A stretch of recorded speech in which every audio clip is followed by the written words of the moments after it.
this is what I call my trade management strategy for this particular type of a trade. Now, the nice thing is at the open, there is tremendous potential and we get very strong moves, and that's why I like to trade the open. So let's take a look here, and I've recorded for you what actually happens at the open.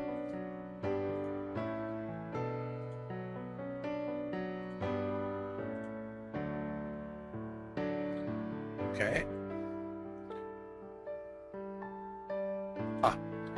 All right, the nice thing is we've hit our first target. Okay, now, as a trader, I know that I've hit this target and I'm happy now, but I still have a number of contracts outstanding and my stop is down here at 1180. So I want you to know that I don't fall asleep at the wheel. I keep a very close eye and I use the profile to help me. Am I either going to continue in this trade, or is something going to happen that is going to cause me to bail out? And what I'm going to look for is what is going to happen at this point. Are we going to hesitate? And how much are we going to hesitate in terms of the drive to the upside? If we start to fall back, I might actually make a decision to take out the remaining 7 contracts that I have in this trade, and at least I'll have something, not much, but I'll get something if the market begins to hesitate. So even though I have a plan and I have a target and I went through a lot of effort to establish my targets, as a trader you have to be very, very flexible, and you always continually have to be using your judgment. All right, now we are going to continue on and see what happens. All right, this is good news for me. Now watch that open drive. What a beautiful open drive. How bullish can you get? Look at that. All right, we're starting to stall a little bit, but not enough for me to worry. And remember now, where's my stop?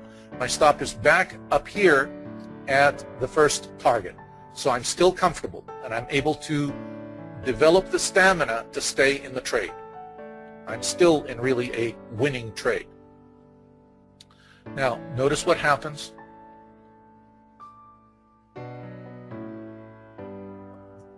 Things are still moving in my favor and moving my way. And the profile is not giving me any, getting a little bit of a warning sign now because we haven't been able to break up beyond the 1189 level. But since I am still in a winning position, I am willing to stay with it because nothing terribly bearish has occurred yet, and besides, it hasn't taken out my stop. My stop has moved now up to my second target, so I'm still in the trade. Now, at 1190, I'm actually out of the trade. That's it. It will hit 1189. Okay, now, if I look at it here, and it didn't quite make it to 1190 as my target, I might actually decide when I see that I have 3 TPOs and it couldn't go up above, I might go ahead and clip the trade and get out of it at this point and call it a day. And it's still been a great day or a great trade for me. So the one thing that I continually want to show you is how you are continually looking at the profile and you are analyzing what you see. You are never really on autopilot. Your analysis gives you your plan, but your judgment helps you to manage the trade, whether you're going to stay with it or get out of it. All right.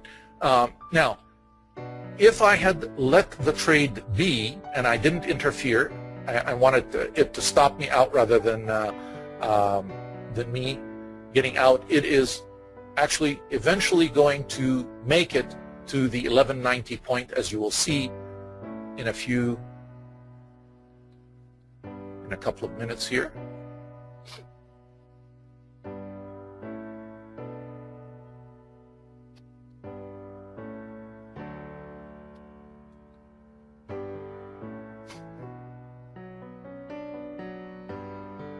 All right.